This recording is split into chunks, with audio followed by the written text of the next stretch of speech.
Wednesday, July 8th. Checking in from my new home here on Pinewood Circle out at Prouts. Not the best view right now behind the grill, but yeah, I got home a few nights ago. Finally had some time to kind of sit down and process the Camino as I start kind of this new chapter in my life. And I found myself just kind of reflecting on the main things that I took away from the journey. And I mean, there's so many. There's really no words to describe the experience, but I'd have to say if there were three things that I took away from the experience, they'd probably be to slow down, which I'll talk about, to travel more, and to just not try to control life so much. So I'll start out with the slowing down. I talked about a little bit about this in my Fonse Badome vlog a week or two ago.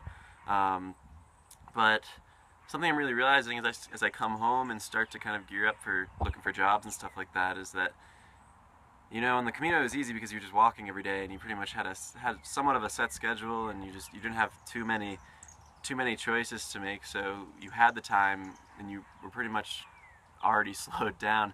But back here it's kind of like I'm thrown into looking for jobs. I'm realizing that life's just going to become just as busy as it was before the Camino when I was in school, but I just have to remember that you get so much out of slowing down and just taking a minute, 5 minutes, an hour each day, just kind of unwind and enjoy the little things, enjoy the scenery around you. I've had such a great time going to the beach already since I've been back and stuff like that, playing some golf. So it's just these little moments every day, each and every day, that kind of keep me sane, and I'd like to keep thinking all of us sane. Traveling more, huge, just basic thing that I learned right off the bat in the Camino. I met so many people along the way that were either had been traveling for a year or two or even 5 years, and for relatively little money. So I just found it amazing that so many people traveling was such a big part of their lives. I don't know, before I left there I hadn't really met too many people in my life that traveled to the extent that some of these people did. So I already got a trip lined up to the UK, to Dublin and England, with my cousin Beth, as she studies abroad in Lancaster in the fall. That'll be September. Hoping to make it out to the west coast of the US for a road trip early next year.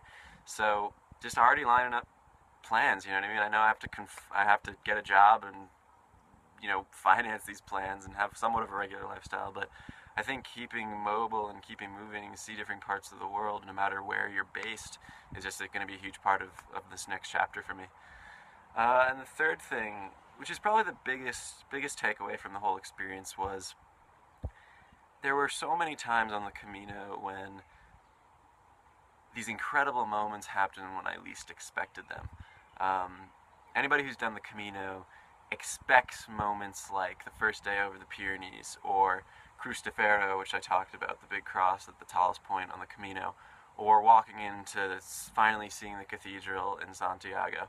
Everybody expects those moments to really be the big ones, and you're supposed to have these kind of climactic moments. And while I did at some of them, the biggest moments for me really came when I was least expecting them, and the best moments came when I was least expecting them. Whether it be, stopping only after 12K in El Acebo just to enjoy an afternoon by the pool looking over the mountains, or like the final night in Santiago in our Airbnb when my good friend Antonio gave me and Richie these like bracelets to just remember the Camino by and remember him by. I thought that was just an unbelievable moment that I completely did not see coming.